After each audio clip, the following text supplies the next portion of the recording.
Good morning, we're back with Artemis. You're going to have to put up with me being a bit throaty. Just got over a bug. So we're back with this silly moon landing charade that's been pushed big time on our screens recently. Of course, the desperation now is off the charts. And all it's doing is actually helping people see through this silly charade. Shouldn't be difficult. But believe it or not, there's still some foolish enough that believe, and some even more foolishly defend this silliness. And I call it silliness because it is so silly and so obvious. And anyone who's foolish enough to believe it or defend it, I can't take seriously. No offense. You can live in your delusional fantasy world by all means, but don't expect me to entertain your silliness. So bear with me. Of course, even before we look at this, we know it's fake because they present the Earth as a globe, which of course is scientifically impossible, tested and verified by all. No amount of words is ever going to change the fact the globe is scientifically impossible. Any noise is just delusional unless it's got a demonstration. Again, why just ignore these people that say silly things but provide no scientific demonstrations? So like I say, we know that this is tosh before we've even begun. But then when we entertain it, and I'm going to let Matey Boy here do the talking, save my voice. But again, he's going to highlight some of the usual problems that have come from NASA historically. As they show you, it's nonsense. So take it away, mate. Link in the description to the original video here. An image supposedly from NASA on Artemis going to the moon. And you can see that the direction of the sun and the shadows are a little bit off. They're not quite exactly where they should be compared to where it is on the Earth. On the Earth, it's straight up. But here it's at a slight angle.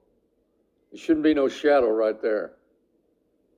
It's a little bit off. It's pretty close, but that's not the real problem with this image. The real problem is that it's fake.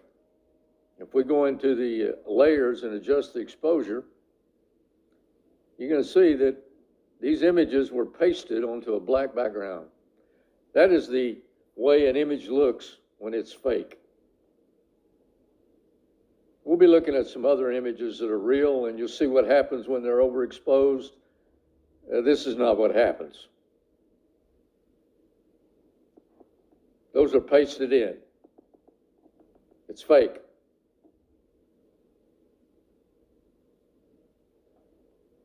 Nighttime photo, you got black sky, you got, this glare from these lights on the camera lens. So let's see what happens when you overexpose something like this that's real. Well, what happens when we overexpose this?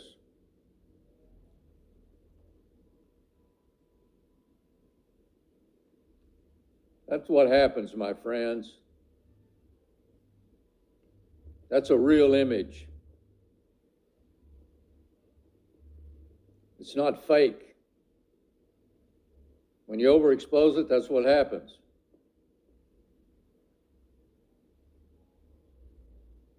See what it does when you overexpose it.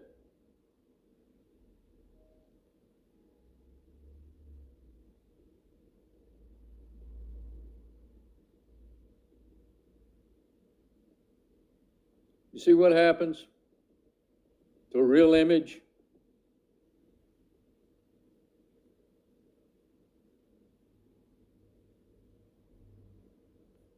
If we go into the layers and adjust the exposure, you're going to see that these images were pasted onto a black background.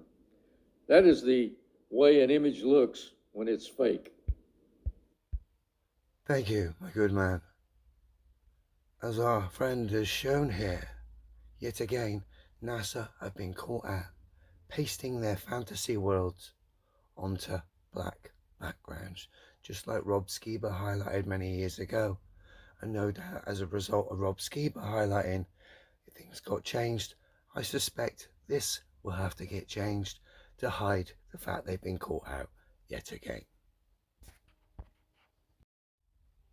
And in case the penny still hasn't dropped for you, I'll let moon landing legend Buzz Aldrin spell it out for you. We'll go to the gentleman waving his hand afterwards. What was the scariest moment of the journey? Scariest. It didn't happen. It could have been scary. It would have been terrifying. But of course, as Buzz said, and I said it quite a few times now, it didn't happen. We know, Buzz. Trust me, we know.